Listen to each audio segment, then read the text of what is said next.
Turning our attention now to the monsoon mayhem, the national capital woke up to a heavy downpour today and a person died while trying to maneuver his vehicle through a waterlogged bridge. A slum cluster was washed away in Delhi's ITO area. Many low-lying areas in the national capital have been inundated. Chief Minister Arvind Kejriwal tweeted that the crisis has escalated as authorities were busy with COVID relief work. BJP has accused the state government of being ill-prepared.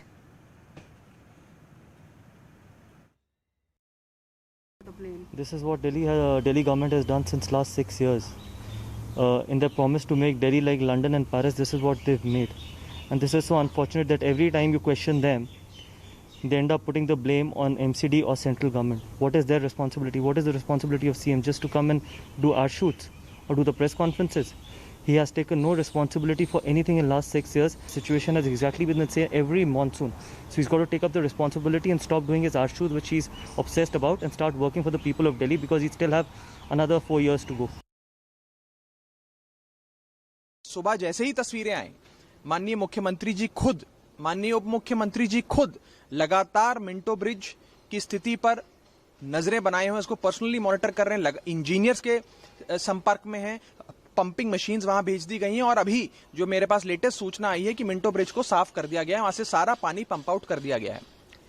लेकिन बड़ा दुर्भाग्यपूर्ण है कि इस महामारी के काल में भी जहां आम आदमी पार्टी काम में विश्वास रखने वाली पार्टी है, उस समय उस दौर में भारतीय जनता पार्टी के अन्य नेता उलझलूल बयान दे रहे हैं।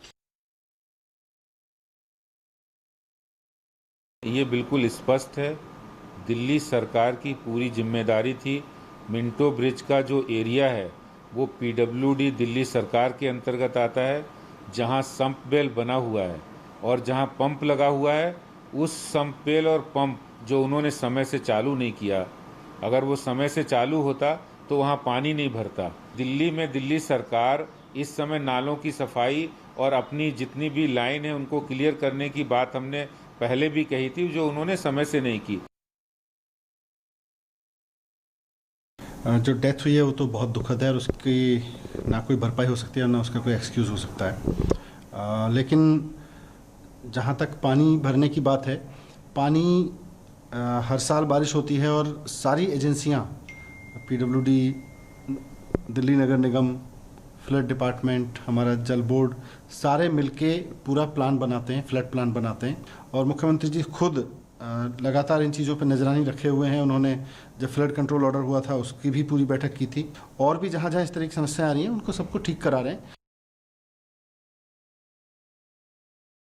मानसून की इस पहली बारिश मैं कह सकता हूँ, लगभग आधे घंटे की मूसलाधार बारिश ने दिल्ली की ये स्थिति ला दी है। लोगों के मकान गिर रहे हैं, ब्रिज के अंदर पानी भरने से मौत हो रही है। मेन जो दिल्ली के चौराहे हैं, ITO हो, WHO बिल्डिंग के सामने रिंग रोड हो, हर जगह पानी भरा हुआ है। तो सरकारों की नाकामियां दिखती हैं, सरकार की किस तरह की तैयारियां थी। अफसोस इस बात का है कि संक्रमण को लेकर के CM साहब कहते हैं कि भगवान भरोसे है, भगवान मालिक है, पर ये कुछ चीज़ें तो सरकार की जिम्मेवारियां बनती हैं। Rupeshri Nanda is now joining us with more details on this on the phone line. Rupeshri, what is being done now to prevent a situation like this again during this monsoon period?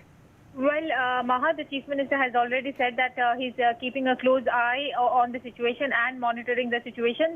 So do expect that directions must have gone out to each and every department, including the flood control department of Delhi government and the Delhi Jal Board, to ensure that the water which has, which has collected in various parts of the capital actually is drained out from there, and such a situation is not repeated. And expectedly, because of the sorry situation in the capital, because not only houses have collapsed but also a person has lost his life, BJP expectedly has taken a political and moral high ground and has used this opportunity to target the Aam Aadmi Party's government yet again. So we expect, the Aam Aadmi Party not really to defend what has really happened, but as Deputy Chief Minister Manish Sisodia has said, just to make sure that things don't recur in the monsoon season in the capital yet again. Okay. Rupeshri, many thanks for joining us with those details. Meanwhile, the situation in northeast India in Assam remains very grim because of the flood situation. At least 79 people have lost their lives in Assam due to the severe flooding, and the situation continues to remain grim. Over 27 lakh people have been affected in 26 districts, and at least 47,000 people are in relief camps. The NDRF and SDRF continue to aid relief and rescue operations. Large swaths of Kaziranga National Park, home to the one-horned rhino, continue to be inundated. Meanwhile, Prime Minister Modi spoke with the Assam Chief Minister Sarbanand Sonowal and assured all support by the centre to the state in tackling the crisis. हम इस वक्त तस्वीरें दिखा रहे हैं Naugaon district की, और Naugaon district में बांध के कारण अभी दिखा जा रहा है कि नौगांव की बोरकोला, शीख विलेज हो या दक्षिण पात, कामपुर, ये सब जगहों में दिखा जा रहा है कि जो बहुत ज़्यादा नुकसान हुआ है। और अभी हम कैमरा पर्सन हेमंत दिखा रहे हैं तस्वीरें जो जितने भी लोग हैं वो लोग आके अभी रिलीफ कैंप पे शेल्टर ले रहे हैं। और जो अभी दिखा जा रहा है कि कोपिली और निशारी नदी के कारण नौगांव ज़िले की बहुत सारी जगहों पे काम अभी देखा जा रहा है बाढ़ में बहुत नुकसान हुआ है।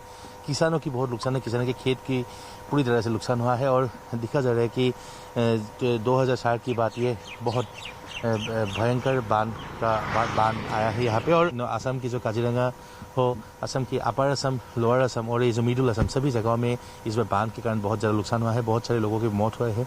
नौगांव में भी 3 बच्चों की मौत हुई है। और एडमिनिस्ट्रेशन ने रिलीफ कैंप का व्यवस्था किया है, और रिलीफ कैंप में जो कोविड-19 का प्रिकॉशन का व्यवस्था किया गया है।